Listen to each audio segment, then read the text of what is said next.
थांबवते मिरी, हे काय करतोयस तू? काय झालं तुला? मी फक्त डान्स प्रॅक्टिस करत होतो आणि मला हे प्रॅक्टिससाठी खूप मस्त वाटतं. अरे याला कीबोर्ड म्हणतात. यावर उड्या मारण्याआधी थांबव.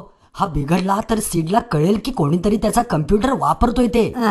किती बोर आहेस रे तू तिरी. जाऊ दे, पण या गोष्टीचा कम्प्युटरशी काय संबंध? हे बघ, काही उपकरणं अशी असतात जी कम्प्युटरला इनपुट पुरवण्यासाठी गरजेची असतात. हे इनपुट डेटा किंवा इन्स्ट्रक्शन पुरवत असतात आणि हे इनपुट आपल्याकडून म्हणजेच वापरकर्त्यांकडून यायला हवेत. समजलं? म्हणजे मी जर कम्प्युटरला असं मारलं की याला लागतं, किंवा असं म्हण, जर मी याच्याशी प्रेमानं बोललो तर हा पण माझ्याशी प्रेमानं बोलेल. असं नाही आहे रे मिरी, आणि ते तुला माहिती आहे. इनपुट डिव्हायसेस हे सर्व हार्डवेअर असतात जे आपल्याला समजण्यासाठी शब्द, आवाज, चित्र आणि हालचाली यांना रूपांतरित करतात. तेही असं की सिस्टीम युनिटलाही ते समजायला हवं.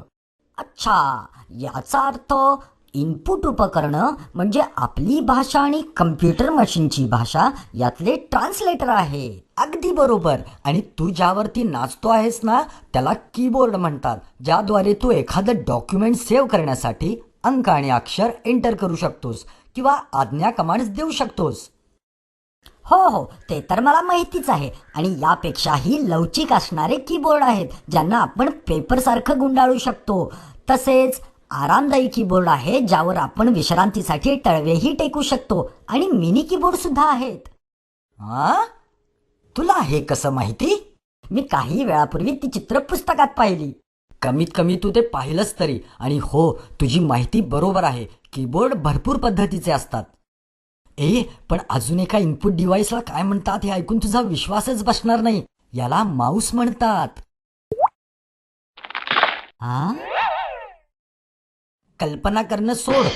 अरे आपण बोटाने निर्देश करतो ना, तसा हा माऊस फक्त निर्देश करण्यासाठी असतो. हो, अच्छा. म्हणजे जेव्हा मी याला असं सरकवतो तेव्हा कम्प्युटर स्क्रीनवरचा बाणही हालचाल करतो. हे खूप मजेशीर आहे. पण हे बटण आणि चाक कशासाठी आहेत? हे बटण वेगवेगळी कामं करण्यासाठी आहे. जेव्हा तू इच्छित ठिकाणी पॉइंटर किंवा बाण नेऊन उजव्या बटणावर क्लिक करशील तेव्हा ते तू क्लिक केलेले ऑप्शन्स दाखवते. तिरी, इकडं बघ, आपल्याला पळण्यासाठी इथं ट्रेडमिल सुद्धा आहे. अरे थांबवते, काय वेड्यासारखं करतोयस हे? अरे हे ट्रेडमिल नाही आहे, याला स्क्रोल व्हील म्हणतात. उदाहरणार्थ, या वर्ड डॉक्युमेंटमध्ये आपण हे पान खाली आणि वर करण्यासाठी या स्क्रोलचा वापर करू शकतो. तिरी, अरे इथं बघ, माऊसचे किती वेगवेगळे प्रकार आहेत. मला हे माहीतच नव्हतं. किती वेडा आहे ना मी. मिरी, काळजी नको करू, मी सांगतो तुला. अरे माऊसचे खूप प्रकार आहेत. आता हा बघ, हा सीडकडे आहे तसा माऊस आहे, जो हालचाली समजण्यासाठी प्रकाश बाहेर टाकतो आणि आत घेतो, आणि म्हणूनच याला ऑप्टिकल माऊस म्हणतात. आणि हा हलका असल्यामुळे याची हालचालही खूप कमी करावी लागते. तिरी, मेकॅनिकल माऊस असाही काही प्रकार असतो का रे, की ज्यात खाली बॉल असतो, तो जसा फिरेल तसा पॉइंटरही फिरतो? अगदी बरोबर. आणि एवढंच नाही तर वायर शिवाय काम करून सिस्टीम युनिटशी जोडणारे सुद्धा माऊस आहेत. या कामात हे माऊस रेडिओ वेव्हचा उपयोग करतात, तर काही माऊस इन्फ्रारेड लाईटचा उपयोग करतात.